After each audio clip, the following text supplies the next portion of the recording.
All right, let's see you fucking copyright this project, Pat. Bark, bark, chicken, bark, bark, chicken head, bark, bark, chicken, bark, bark, chicken head, bark, bark, chicken, bark, bark, chicken head. Yeah, yeah. Eventually, we're gonna get edited and real music there for that. Project Pat. Bark, bark, chicken. Chicken Man can't get the bark, chicken. Long hair, scallywag, ain't got no hair and bag. Weed up. Beat to get out. I want your biscuit. Game until they give me crazy. That don't mean see what you make. Bark, chicken. All right, here we go. Chicken Man. Good morning, Chicken Man. Sorry for your ears, folks.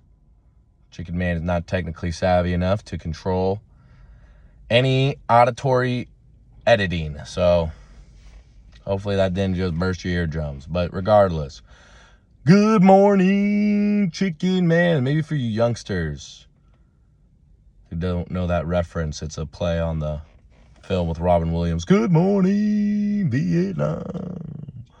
But regardless, Chicken Man is going to be talking about something very serious, near dear to his heart. A little extension off the last video. How do you become great?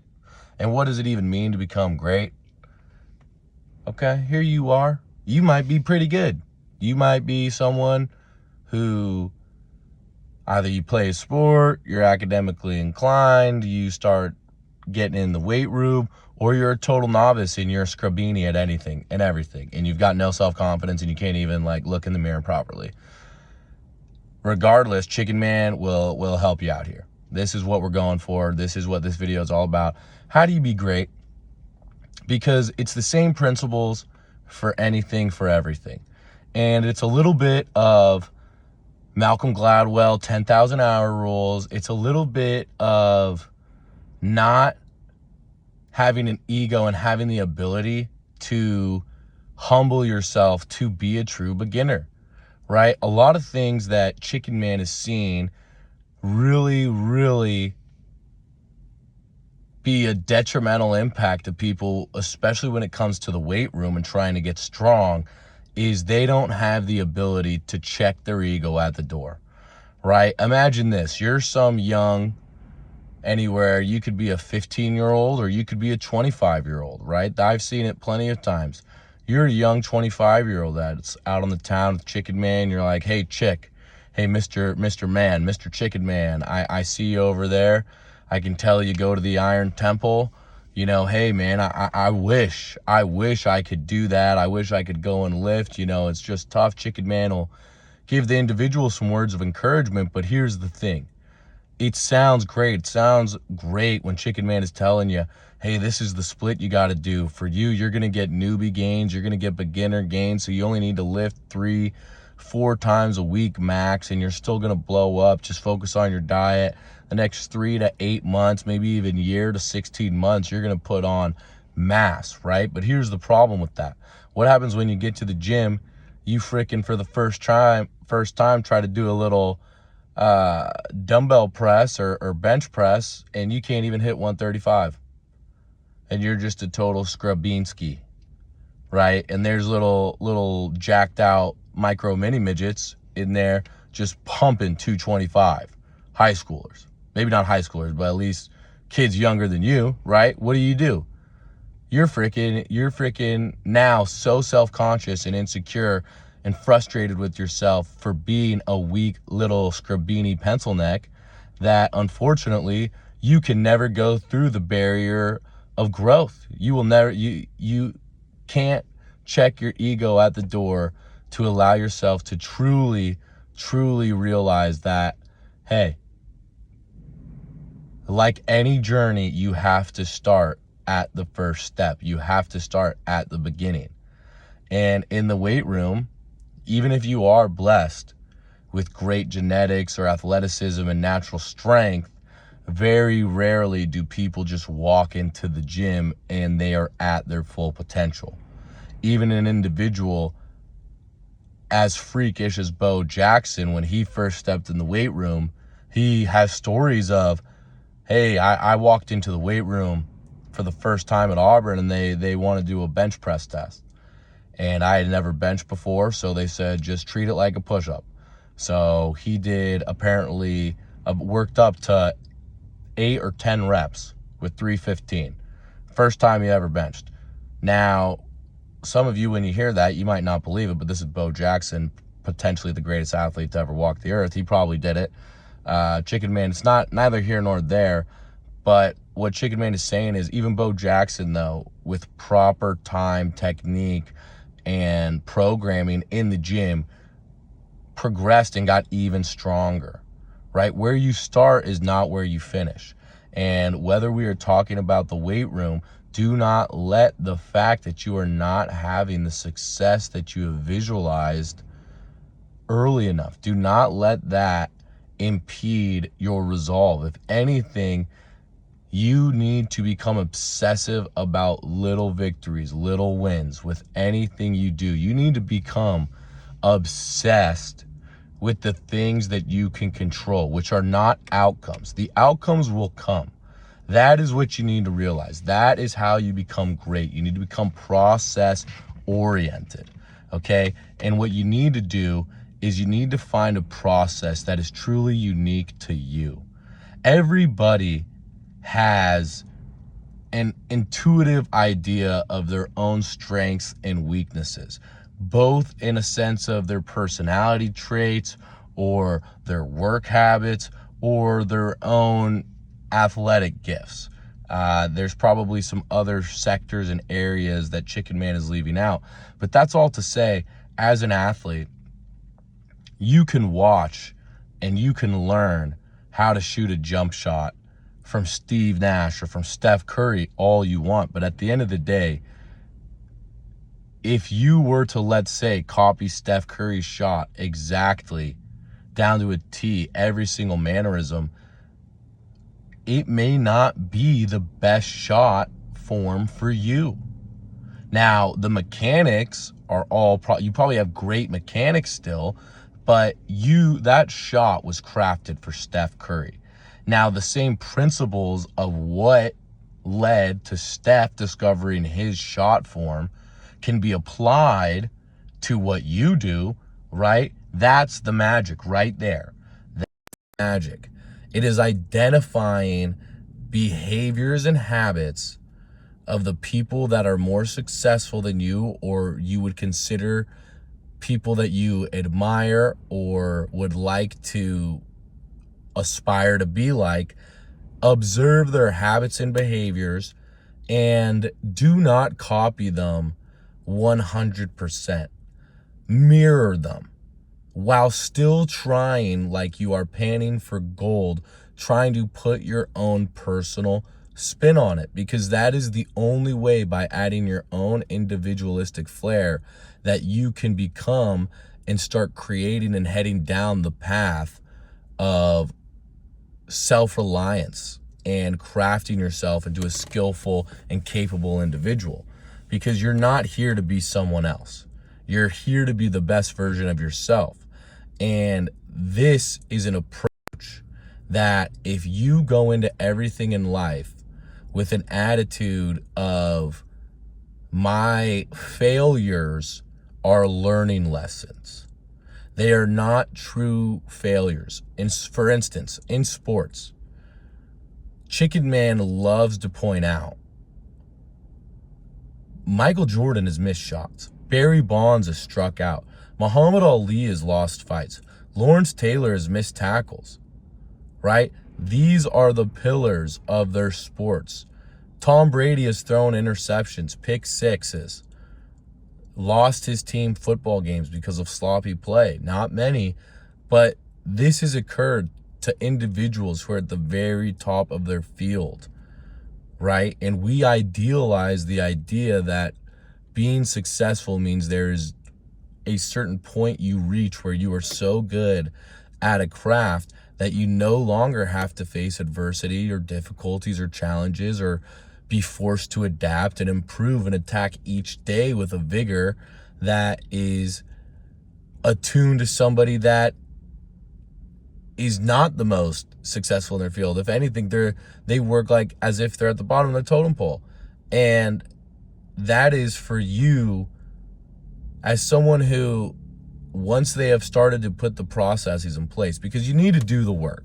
You will never be successful if you don't do the work, but it's also more than just the work, because how many people have you seen where they do all the work in the world, but when that moment comes, or when their opportunity arrives, whether it's a at bat at the plate or it's a test, right? How many times have you studied your butt off and it's test day, and you've worked so hard to prepare and study for this big exam, and when you get to that first question on the test, how many times does this happen? Or how many times has this happened to somebody you know where they've just prepared so much and they get to that first question and it stumps them, and you all of a sudden you panic. Uh-oh, red alert, red alert, red alert. This test is going to be a little harder than we envisioned initially. And now that sets a tone, that sparks a tone throughout your whole body of this catastrophizing of, oh goodness, if I get this wrong and then the next one right, it's just a negative chain reaction that it starts to occur. Whereas, how many times have you gone into a test where all you did was go to class, you minimally studied, you maybe read over your notes a little bit, you get to the first question, you don't really know it, but it doesn't bother you. So then when you get to that second question and you do know it, you answer it completely cool as a cucumber. Whereas that second individual, or the first individual who has studied a ton and panics at the first question, now when they reach the second question, because they've panicked and they've been off kilter because of the first question, the second one, they're already overthinking it. So maybe it is something that they know, but now because they're overthinking or overanalyzing, analysis paralysis by analysis, they're not going to have the success that they worked for. Right? Now, that's not to say that the first person who studied and worked their butt off, they might get an 81%, whereas the individual who all they did was go to class and looked over their notes a little bit, they'll probably get a 76 or a 78%, right? That's just a few percent difference, but the return on investment, huge difference between the two.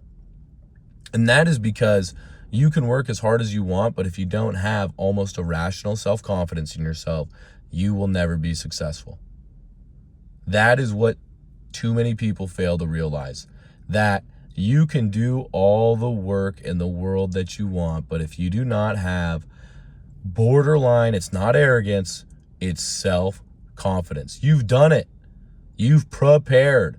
Have some damn faith in yourself, some conviction in yourself, some actual fortitude and belief that no matter what is thrown your way, you will overcome it.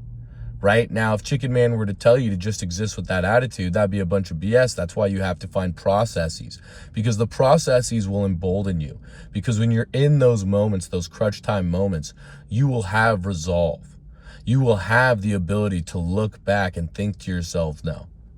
This is one of the best Bill Parcells quotes ever. I forget what game it took place in, but he looks over at the offensive or defensive line and just goes to him, "Come on now. That's why you lift all these weights." Right? Because when you're in the game, right, you're in the middle of a heated fourth quarter football game, it doesn't matter technically what you've done off the field leading up to it. What matters is what's going on in the present and how hard you're willing to fight. Literally fight, because that's the thing about success too. Not everybody can have it. As unfortunate as that is, not everybody can have it. And that doesn't mean there isn't success for everyone somewhere. But if you are contending for something, whether it's a touchdown in football, whether it's an A in a class, whether it's a job, only one person gets it. And what you need to realize is that to raise your potential and your opportunity to get one of these roles, You need to believe in yourself. You need to put in the work, but you need to believe in yourself, because here's the truth. You're not going to make it every time. You're going to make mistakes. You're going to fail. You're going to fail more times than you succeed, right? You will literally fail probably at a 3, 4, 10 to 1 ratio, fail to success, right? But that's why Chicken Man let off. You need to be obsessed with the process. You need to find your processes. If you want to be a good student, you need to find your academic process. If you want to be a good athlete, you need to find your exercise, your recovery, your skill, right? If you're a student, you've got certain classes every single day. You need to dedicate a certain amount of time, at least 2 to 3 hours every single day, sharpening yourself intellectually, right? And that might not even be your studies. Maybe you can finish all of that at school, but you need to sharpen yourself intellectually each day. And then maybe you're not an athlete. Maybe you're just an individual who's in the workforce. Well, you still need to focus and prioritize your physical health, because your physical health will have a direct correlation with your mental and your spiritual health.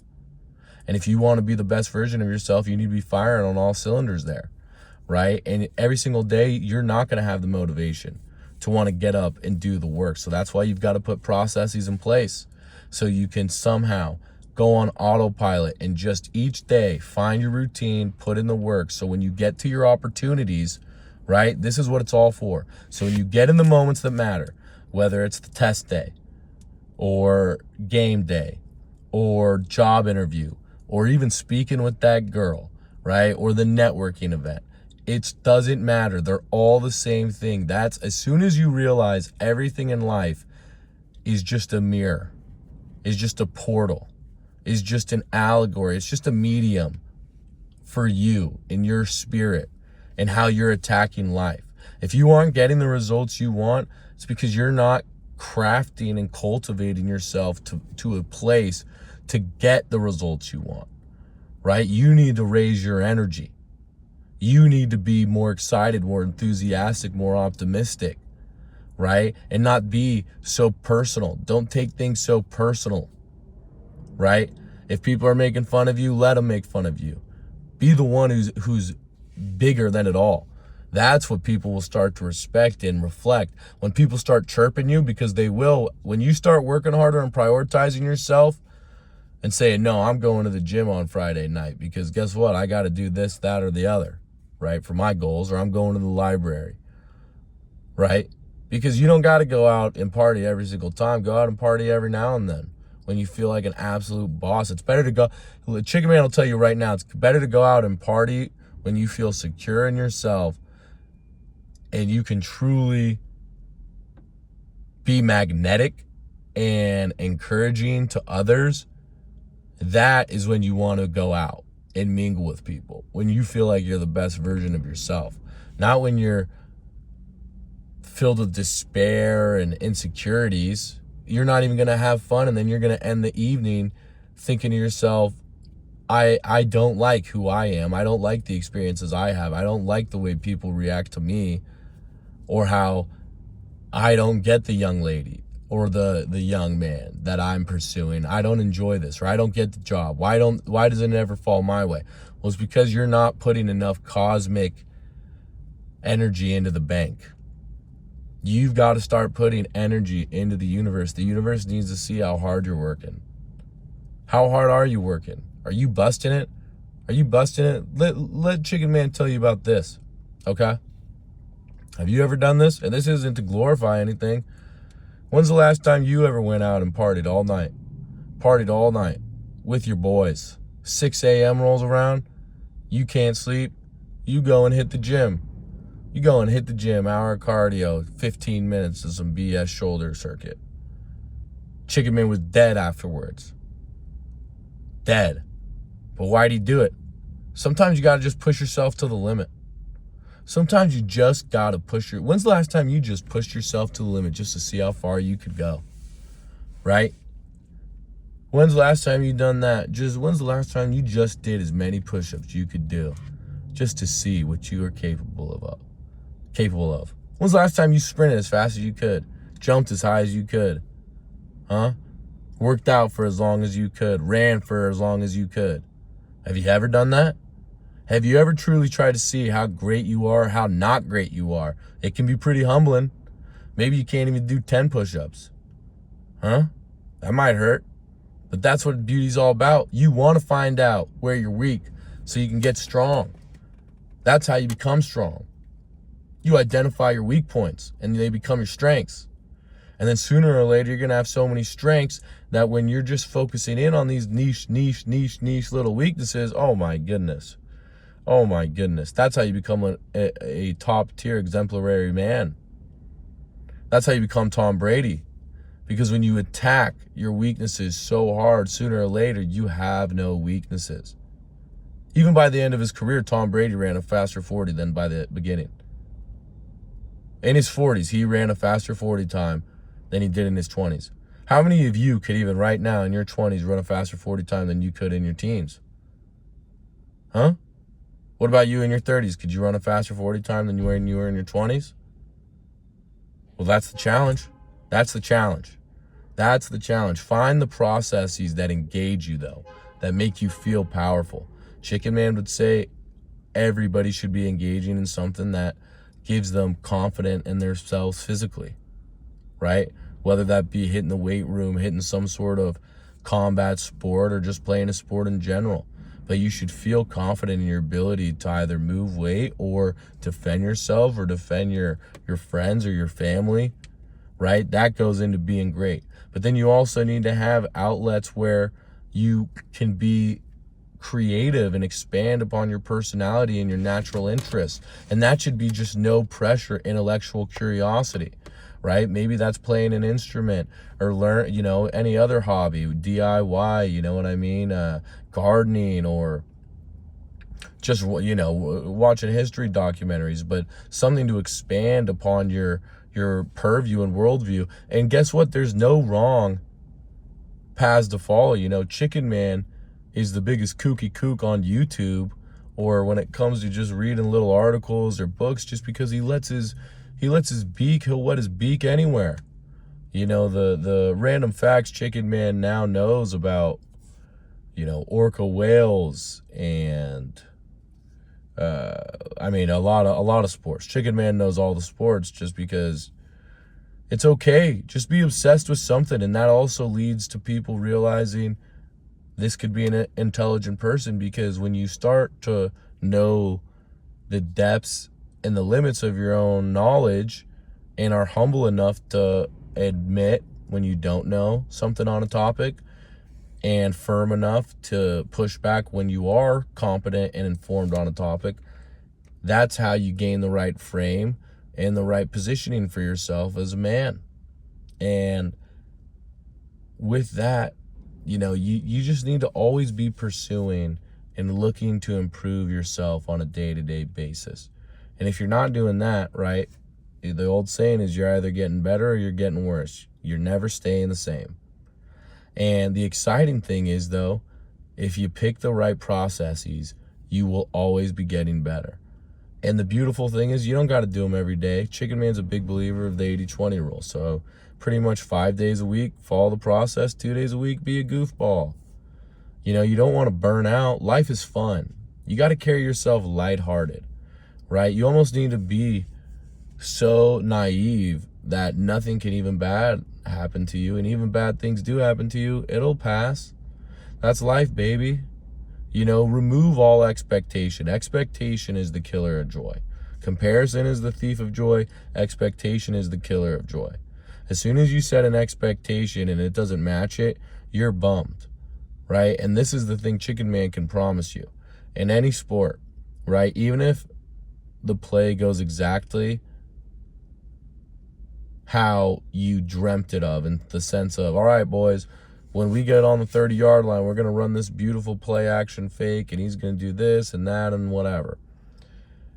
Even if the play is a touchdown and it goes pretty much exactly how the coach said it was going to go, it never goes exactly how it's going to go.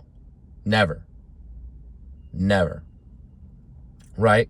But that doesn't mean you discard the result, right? You're still happy with the touchdown, but if you were bummed that it didn't go exactly the way you wanted it to go, right? Like, what if you got a run play and you had to run a guy over, the hole wasn't there? Is that still great? You know what I mean? We love that. We're taking that all day.